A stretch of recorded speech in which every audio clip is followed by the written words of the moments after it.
Oh, that's great.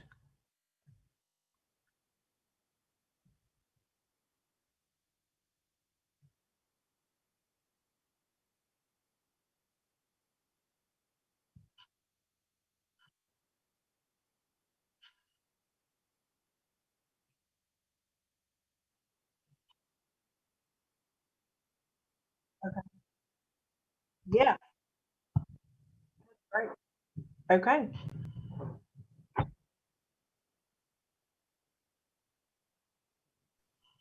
Yeah. Well, I'm gonna have to go back and figure out what I did incorrectly on the setting up of the Zoom because that or the Eventbrite thing. I'm just not very familiar with Eventbrite, and so Well, it's like I said before, Eventbrite would be great for face-to-face meetings, but Eventbrite and Zoom just does not work good for me. Too many mm, clicking going on. Of course, I guess if it sent the reminder, it would, maybe it had the link, but well, maybe I can figure out what I did wrong so I'll know for next time. And it could be a setting that I have that wasn't right, so I don't know. Well, maybe I can figure out what I did wrong.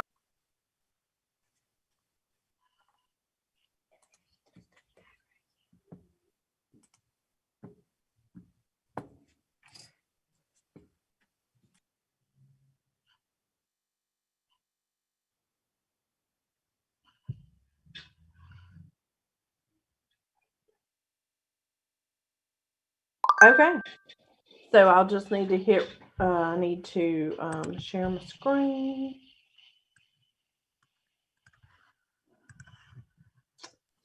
don't forget to record. Yes, once I make sure my screen is right, I sure will. Seth, how are you doing today? You're looking good. Look like you had a good day. All right. That's awesome.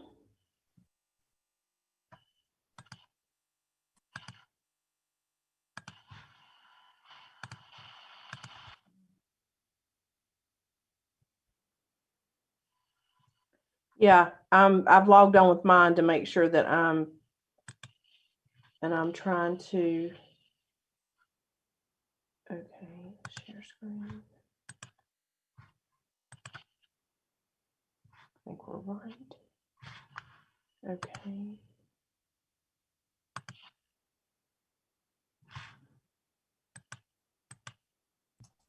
So, Seth, will it be the same link as last time?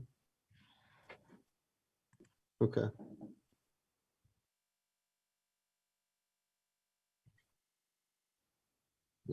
I think so. Okay. Record. Um,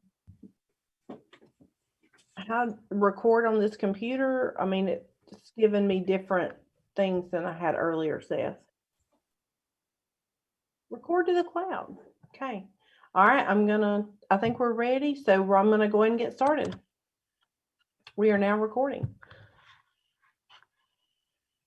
Okay, so hey, want to welcome everybody that's been able to join us this evening to our Have You Heard series that we have collaboratively been working on um, through several different counties. Tonight, we're going to talk about grazing management, and a lot of this presentation will be pictures because I like to see things and I learn better when I can get visuals. And a lot of it is personal experience on my farm. And of course, the main points are, research based information that, is being studied and used through the university at NC State.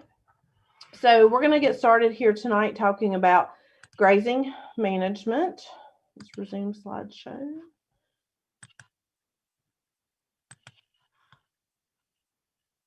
And it's showing right on my computer, but somehow it's not. Maybe now. Okay, so grazing management. Maybe we're on the right one now. Did it change? Yes. Okay, key components that we're going to talk about tonight for grazing management are pasture rotation, confined or intentional feeding areas, and to avoid overgrazing. So as you're driving through the county or traveling down the roads, you may see a lot of pastures that you would say have no management, and most likely that's one single pasture where the animals are allowed to graze wherever at their choosing.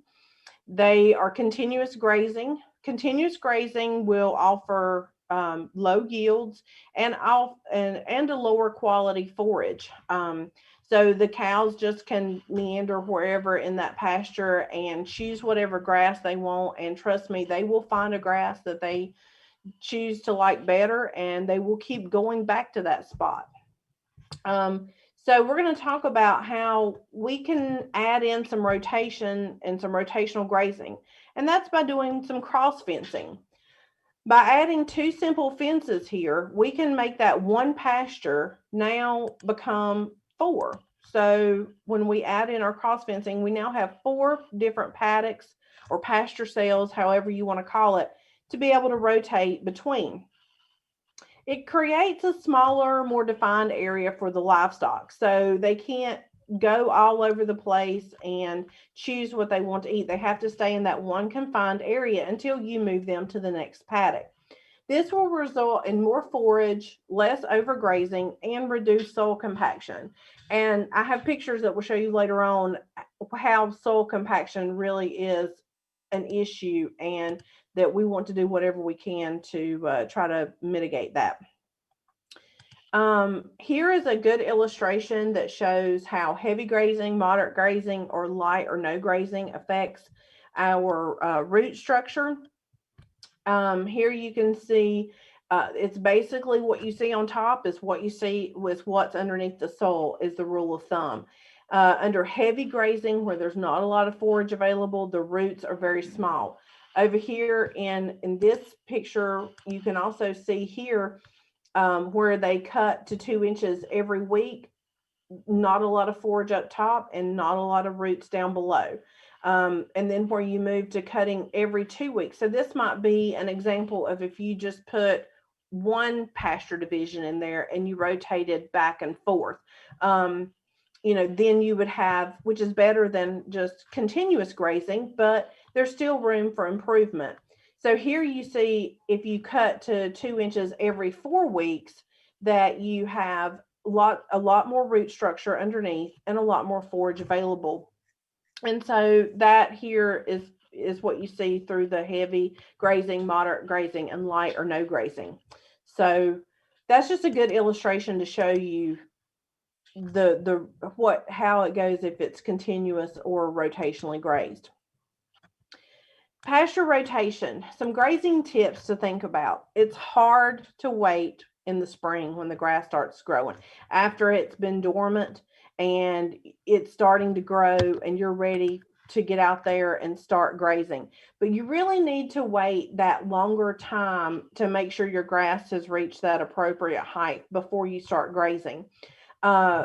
Because it's been dormant, it needs to build its carbohydrate stores back up. It's depleted its storage over the winter. So we want to get that back up to where it's ready to function, and it'll really make a difference in your forage quality and amounts through the summer and fall by waiting. We want to make sure that we graze no lower than 3 inches for our fescue pastures, those cool season grasses.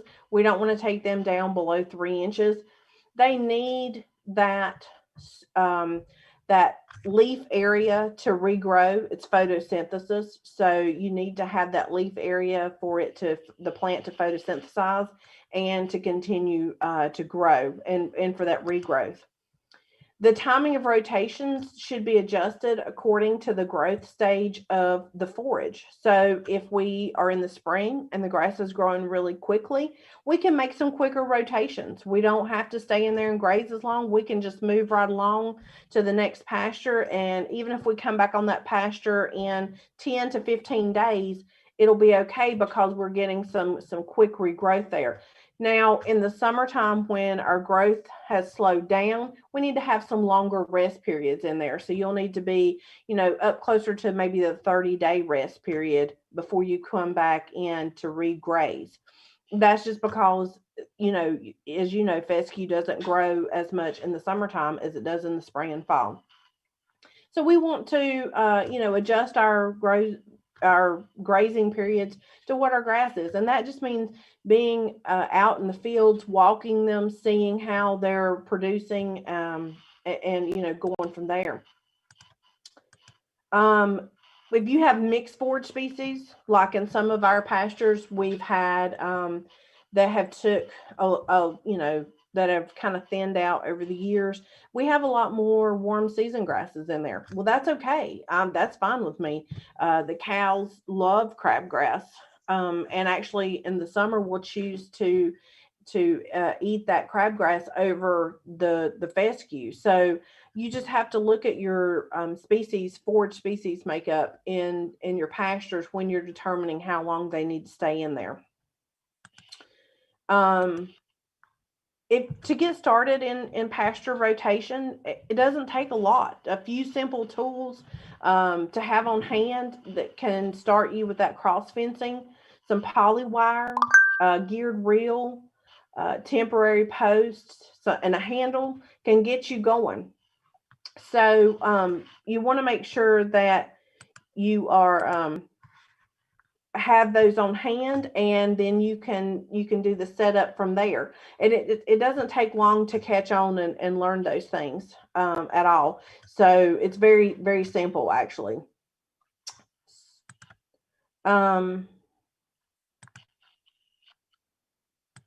so in pasture rotation, things to consider when designing your pastures for rotational grazing. So let's say you're wanting to start adding some additional pastures, some paddocks in there, and do some rotational grazing. So what do you have to think about when you're starting to lay that out? Well, you want to look at your water. That's your first and most important element, and your most limiting factor whenever you're planning and designing your pastures. Water will be the limiting factor, whether it's in a tub like that, or a ball drinker, or a creek running through the fields. You still have to design around those. A lot of people think shade can be a limiting factor, and it can be to some extent, but you can actually work around this by allowing access to an area with shade. Maybe your main grazing area is up, away, and then you just allow them access to shade, so they can go and graze and then go back to the shade.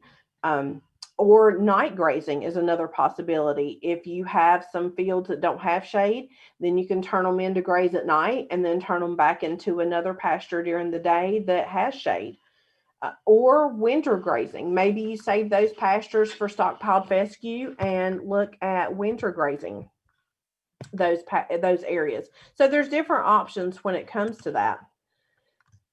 You want to make sure when you're planning out how many different pastures you'll have, that you have enough pastures or paddocks or pasture sales, whatever you want to call them, that you allow adequate rest between your grazing intervals, like we talked about earlier. You want to make sure that that forage has enough time to rest and regrow before you're coming back and grazing it again. And of course, over time, that can change. You can add to, take away. I promise you, a grazing plan is very fluid. It will change because your needs will change. Fescue, again, is a cool season pasture. Let's just keep reiterating that we don't want to take it down lower than 3 inches. So I wanted to show you, this is our farm. The blue and the black lines are perimeter fencing, and the purple are permanent pasture divisions, and the red dashes are temporary fencing that pretty much stays in all the time. So it's semi-permanent is what I would call it. So when we started, this was the original part of the farm, and then so we originally installed water tanks here and here. The blue dots show that. Here is actually a wagon wheel design where we can pull off and go to either pasture here. Um, so we started off with this, and then we a couple years ago were able to acquire this farm.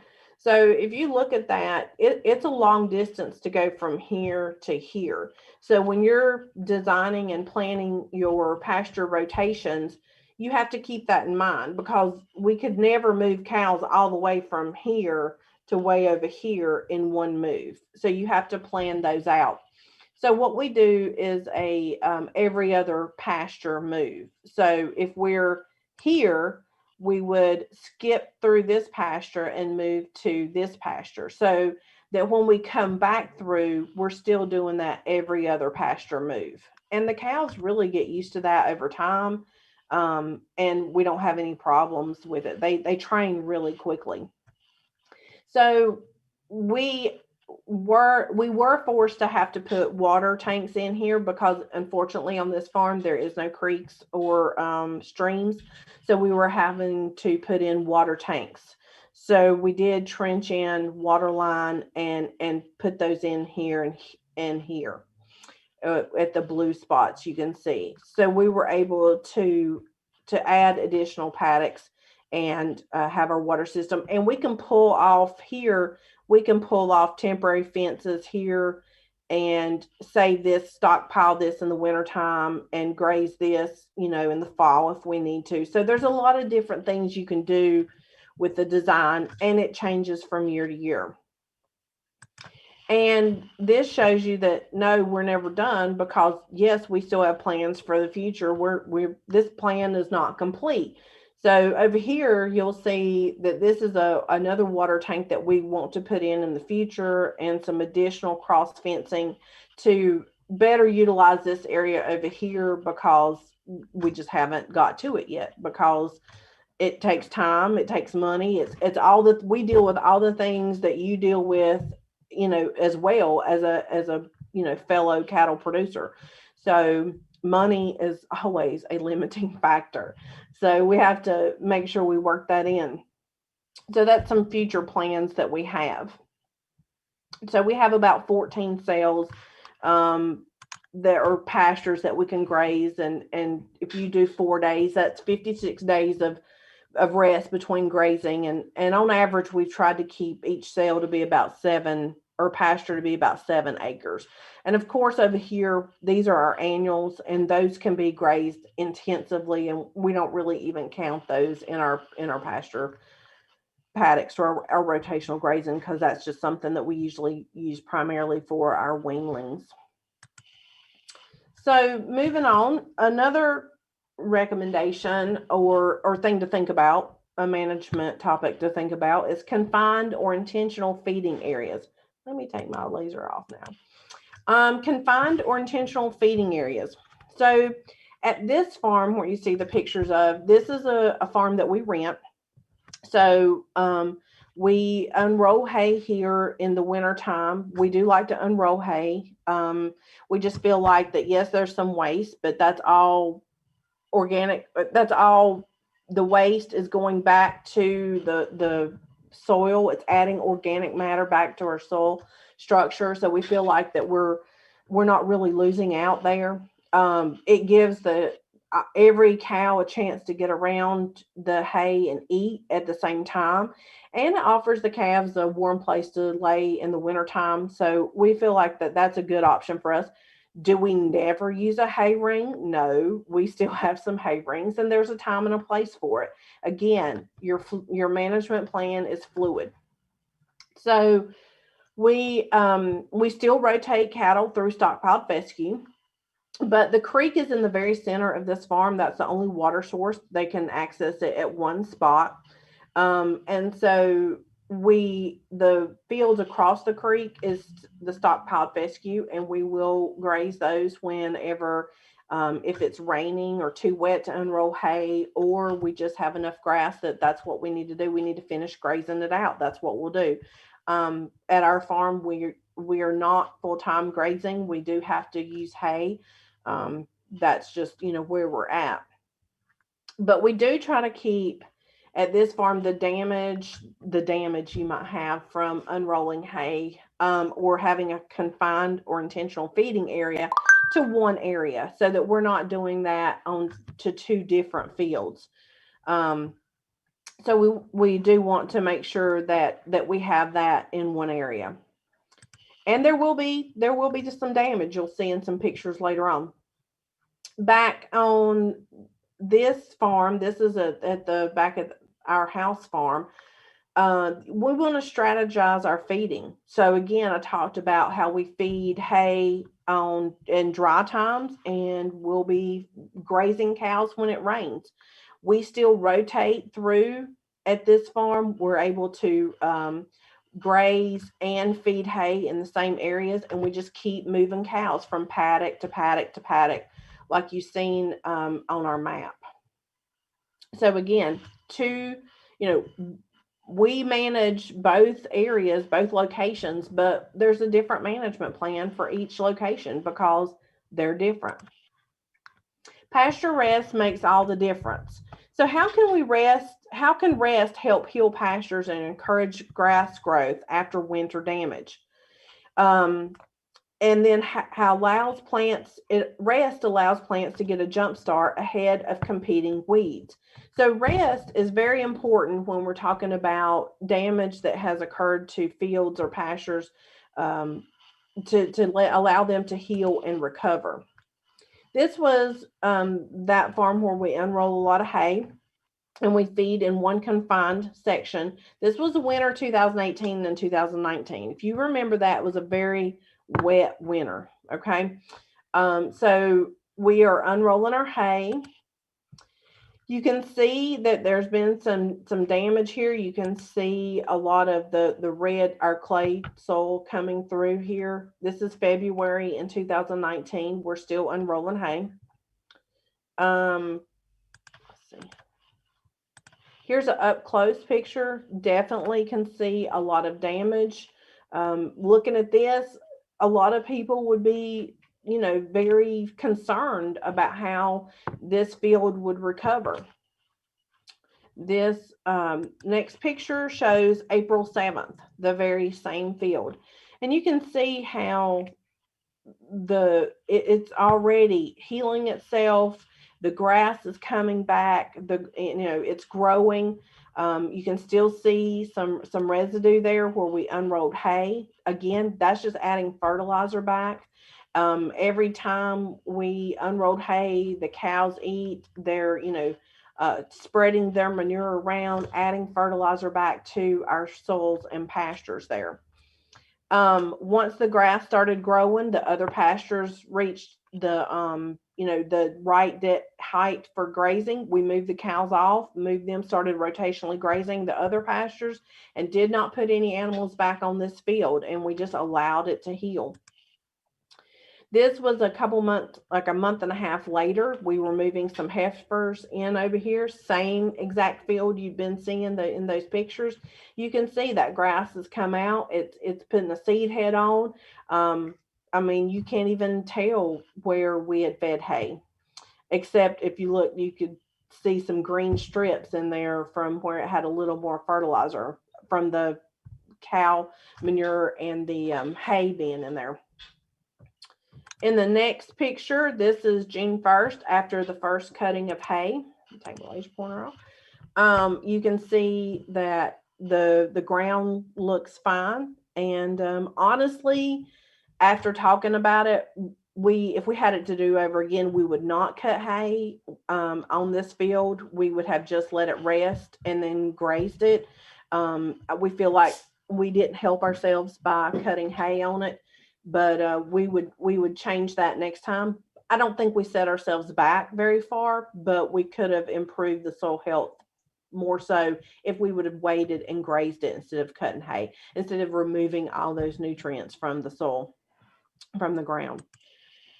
This is the fall, so you can see that again we still have good grass growth. We're grazing now. To have another perspective, this is a friend of ours who's a producer in Iredell County. And if you saw that, a lot of people would get really worried. Again, this is that 2018, 2019 winter that was really wet. If some folks saw that, they would immediately be planning to buy seed and get the drill out. So, but again, give it some rest, and that's what you get. So this is later that same summer where he has just allowed that grass to grow. He didn't come back in and graze it for a while. He started grazing his other fields, and he come back and grazed it later that summer. The forage had regrown, the root structures had healed, and that's what you see. Proof is in the picture. So sometimes horses get a bad rap when you think of overgrazing. You think of horse pastures sometimes, but you can ride through the county and see just as many overstocked, overgrazed cow pastures as you can horse pastures. And I should have, I could have had multiple pictures to put in there, but thought that, a lot of people think of horses as being the ones that are the culprits for overgrazing, but it's not true. We know it could be some of our own pastures, could be our neighbors. We know that there's overgrazed cow pastures out there, and that can come from too high of a stocking rate or just leaving the animals in one area too long. You can have 10 acres with only one animal on it and overgraze it, or you can have 1 acre with 10 animals on it, rotationally grazing it and not overgraze it. So it's all about the management. Overgrazing kills beneficial plants by grazing them to death. Like we said, cows, they have favorite forages that they like to eat, and once they go and they find that forage, they will keep going back and regrazing until they really just annihilate it. I mean, think about it. That's why we don't have Johnson grass growing in our pastures, because any Johnson grass I've had in my pastures, as soon as I turn cows in there, that's the first thing they go for in the summer. So they will go back to their favorite plants, and they will, they'll be gone. So that's one, hazard of overgrazing. It results in bare spots that promotes weed or erosion. I mean, those bare spots, they become overgrazed pastures, become compacted, and they have a lot of weeds. Weeds don't mind compaction. If you think about it, if you looking like your barn driveway, or you have that goose grass, it'll grow anywhere. So that I would consider that to be a weed. And that it likes compacted soils. It compacted soils reduce your growing capacity and limit the amount of water that can filter into the soil. When you have short pastures that have been overgrazed, a lot of your water is ran off, and it's not able to capture it and soak up that water and really utilize it. So that's another thing to think about. It takes grass to make grass. So we have to have it out there to continue to grow it and make more. Overstocking. A lot of times people think that more cows equal more money. And I know when, you start thinking that, well, I can get this much for a calf, and if I have this many, but that's not always the case, because sometimes you're sacrificing a lot more. Overstocking damages pastures, will change your forage species over time, and requires more hay, and can lead to herd health issues. My pastures have, a lot of times I hear people say, my pastures have really took a hit. I really need to reseed them. But grass seed, drill rental, fuel for reseeding, all those things are extra costs that you wouldn't have to have if you had implemented either rotational grazing or just a few more you know, um, management skills in there. You Sometimes a rule of thumb will be 1,000 pounds of animal per acre. A lot of people come in and say, well, I can run a cow per acre. Well, not really, not under, because very few cows out there weigh 1,000 pounds now. So we have to also think about, it's just not just that cow that we're running out there, it's their calf. We also have a bull. So we have to think about animal pounds per acre more so than animals per acre. Um, This is not a hard and fast number, and you're still going to need hay if you do that. You have to adjust animal numbers based on weather, soil productivity, and forage species. I always recommend to start understocked. You can always add more animals, but producers are often very reluctant to reduce their animal numbers. So you will find the more layers of management you add to your grazing system, the more productive your pastures are. And I'll admit on our farm right now, we are not stocked at full capacity. We're not tremendously understocked, but we still have room to add more to our herd. So but that's when you purchase land and you add to the farm, you can't do everything at one time. There has to be a budget here, people. So we have to stick to the budget. So this is another illustration of overgrazing and continuous grazing. This is the field, one of those fields that was shown in that farm that we added to in 2019. You can see on the right here that we have a lot of clover. You can see where there's old weeds that was there from last year, and just not a lot of grass. This right here was where the fence line was, and the man who rented this, he was only allowed to graze this part, and another person owned this part over here, and this was really just abandoned and not really utilized at all.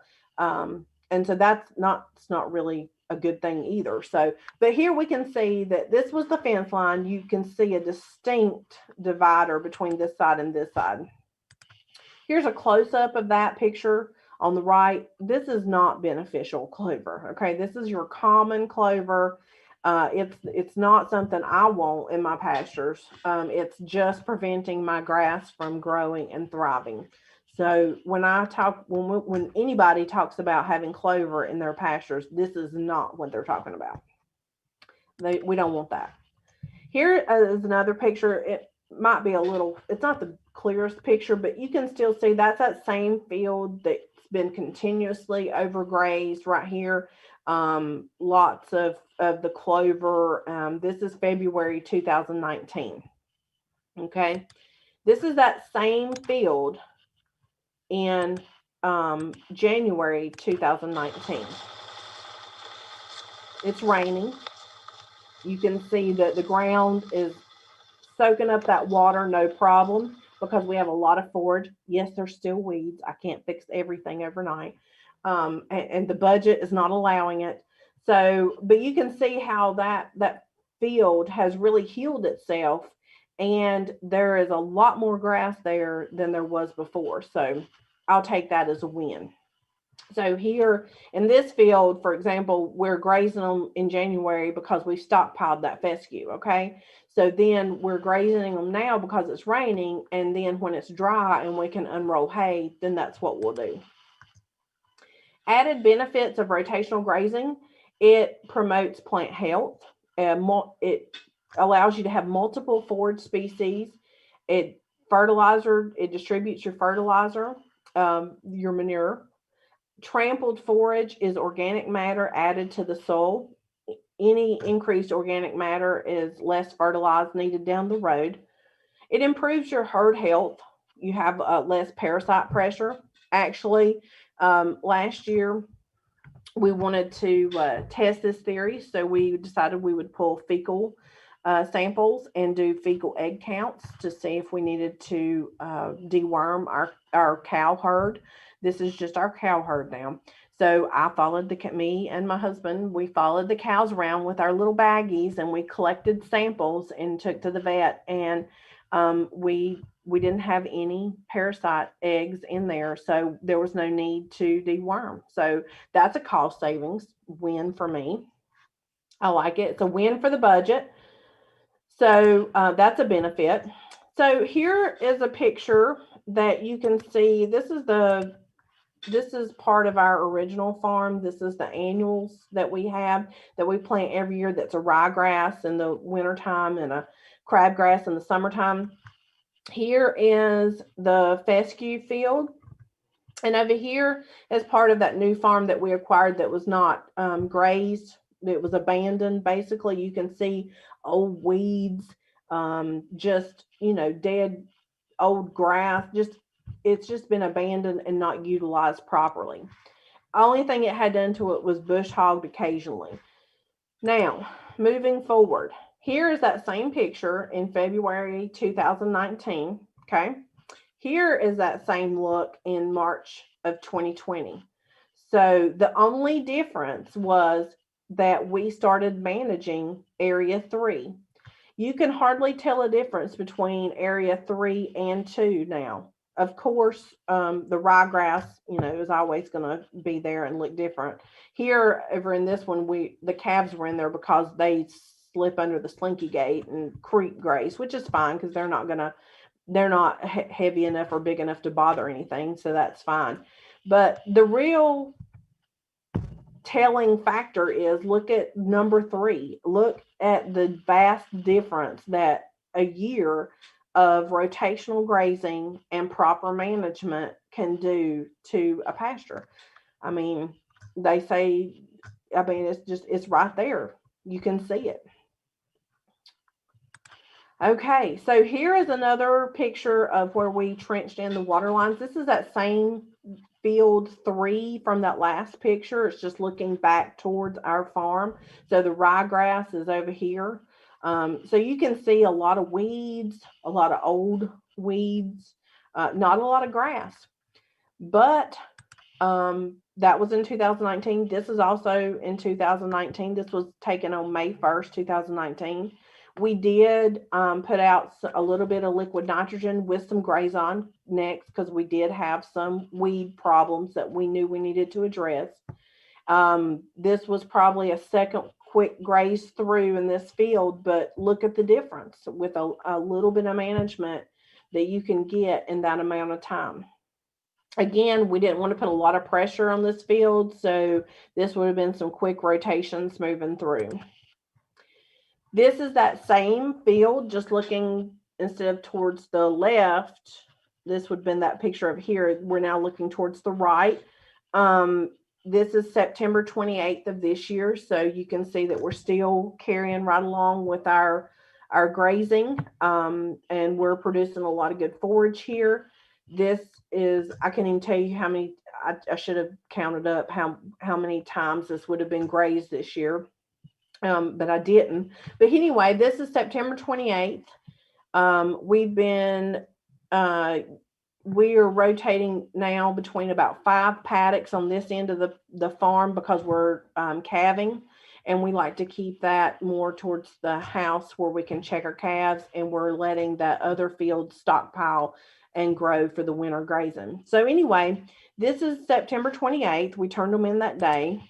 This is October 1st, so they were in there 29, 30, taking out the first. So they were in there grazing 3 days, and this is how much grass we left in there. So we're kind of using a take half, leave half method, so that we can make sure that we have grass to come back to and doing some quicker rotations this time of year.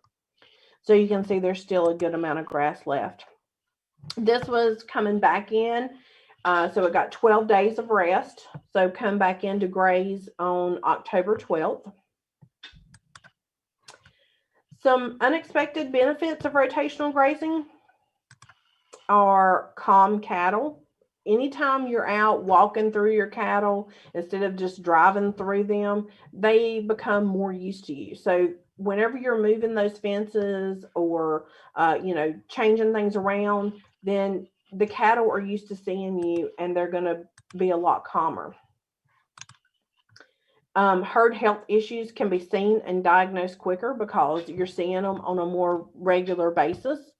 Also, when you have those frequent rotations or strip grazing or unrolling hay, when you're seeing those cows more frequently, they see you and they quickly fall into a routine. If you're worried about moving cows and you thinking it's going to take too long, they train really quickly. So you'll be able to do that in a quick amount of time. But you can also be able to recognize herd health issues, whether if it's in the summer and you have some pink eye, or in the wintertime, if it's been wet and you've got some foot rot. You can be able to see those things a lot a lot easier because you're actually in them and walking through them regularly. And it can be addictive. Once you start seeing the improvements to your land and your livestock and the difference that it can make in implementing some of these practices like rotational grazing, um, you'll want to know more and you'll want to see even more improvements. And you'll be like, what can I do different? What can I do here that can make a difference? So, reduced inputs, okay, are just one of the many bonuses of rotational grazing. This year we were able to put out less fertilizer this year. Fertilizer has traditionally been one of our biggest expenses on the farm. And so we were a little worried. We didn't know how it would go, but actually it went okay. And I know we had a really good year this year. I'm not denying that. We had a lot of rain, more so than usual, but I really think that we have built up that organic matter in our soils. We're rotating, and it's been made a big difference, and it's allowed us not to have to put out so much fertilizer. So things to remember is grazing plans can change over time. If I had shown you a map originally of how we laid things out, it has changed and changed and changed. We are getting to where we like it better, but we're constantly tweaking things here and there. Your management needs may change. You may be a cow calf now, but decide you want to start finishing your own cows, your own animals. So that's going to change your forage species. And a lot of your management will change because you're changing your whole production. So as goals change, your management will have to change with it. You don't have to move cows every day or even twice a day to see the benefits of rotational grazing or to make a positive impact on your pastures and cattle. A 3 to 7 day rotation can offer benefits too.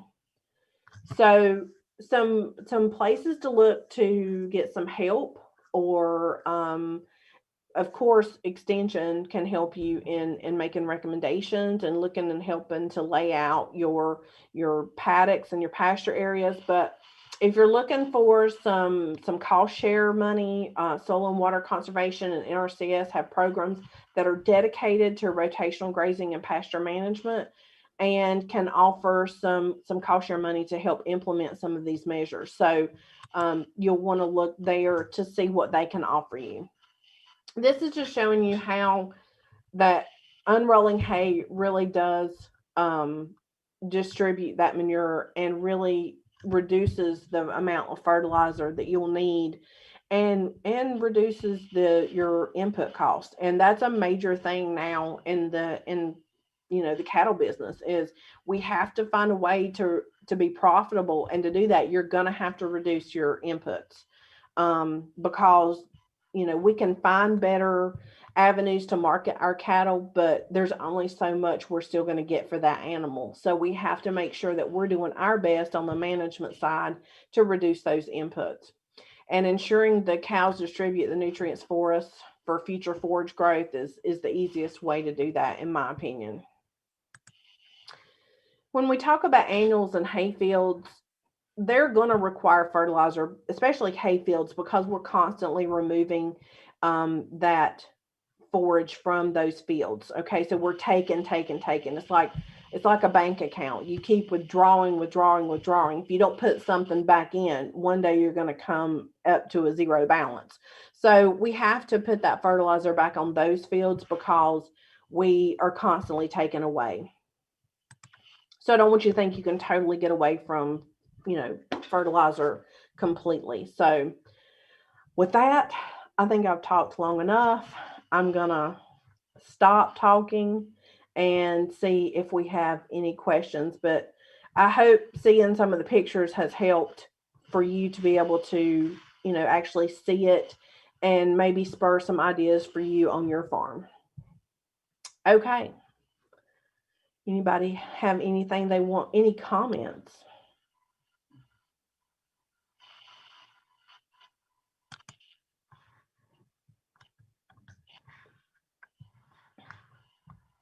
because I'm done.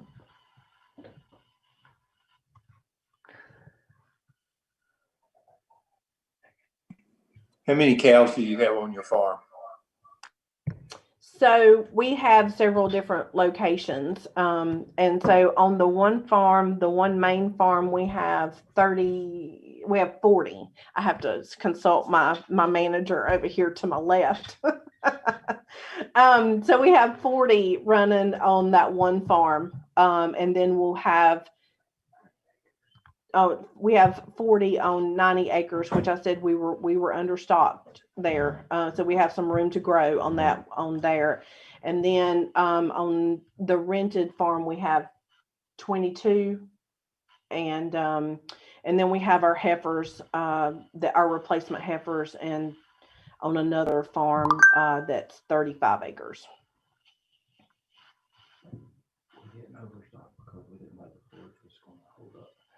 So we just wanted to make sure, like I said, that we didn't do too many.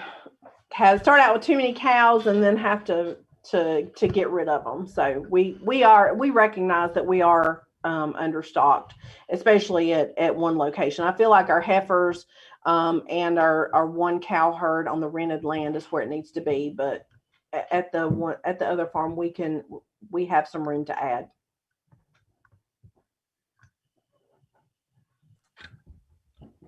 So this year, Allison, with tremendous amount of rain, especially in our hay fields, we've saw tremendous amounts of Johnson grass.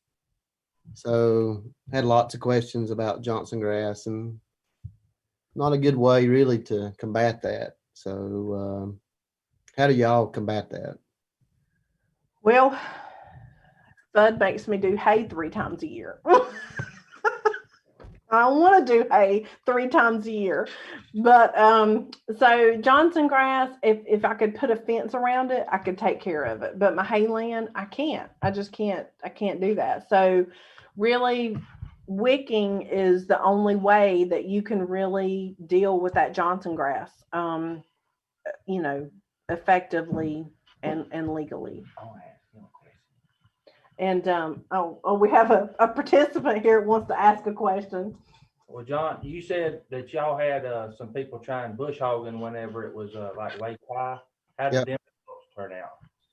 It actually works. And I've saw this for 2 or 3 years in a row. If you bush hog it really close, once it gets up 2-3 feet tall, if you bush hog it really close, or pretty close to the ground, it will not come back. So it does something to it, and it knocks it back, and it comes back very little.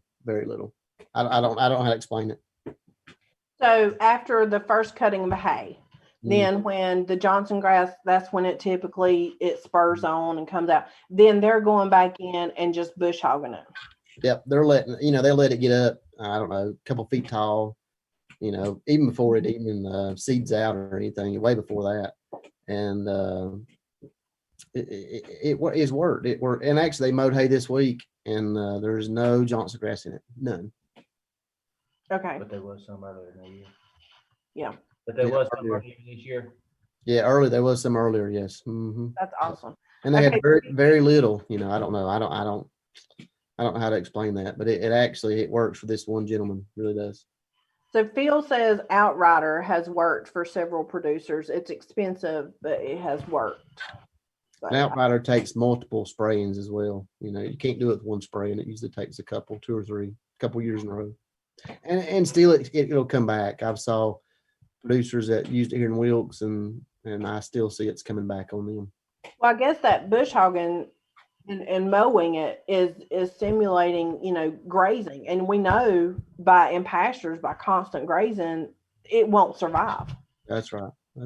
That's why you don't see it in pastures, I know. But the most cost effective is the ways to graze it, like you said, if you can. Yeah. If I could have a fence around it, I wouldn't have any, and I don't want to make hay 3 times a year.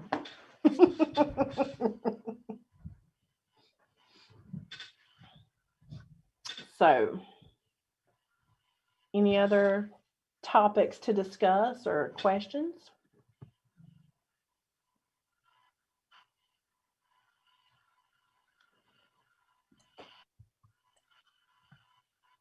Okay. Well, I appreciate everybody joining us tonight. I hope you got something out of it, and that that might just start you thinking about what you could do on your farm, or and something, another measure to add in. Like I said, it's always, there's always something for me to learn, and I enjoy learning more about it. It's an interesting topic.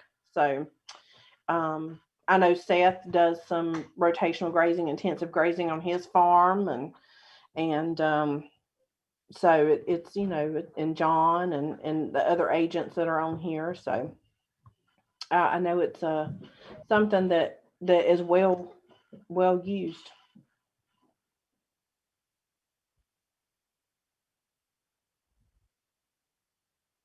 One too many animals. Uh-oh. Just one. Is it a boy or a girl? Boy, big boy. Okay, yeah. Allison does. So does your farmhand? Does he? How does he get everything done? I mean, he's a dad. He's a husband. He's I chicken mean, farmer, and he's it's a miracle. It pays to invest in good health. I'm just gonna tell you, it just pays to invest in good health. that's right. You got lucky, didn't you? So I did. I sure did. So you should see us. Sometimes we're pulling the trailer with the four-wheeler, the calf catcher, then we unhook from that to go unroll some hay, and it's always something. But yes, that's what I would tell my self-help ladies class. Invest in a good husband. it's got plenty of money, right? No, that's where I erred. That's where I erred. She did marry me for my money, John. No, this is recording. Oh. Okay, we're gonna have to stop this recording here.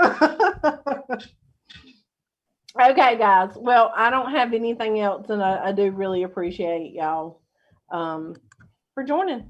So thanks so much. And I think I have stopped recording. Meeting is adjourned. Very good. Good job.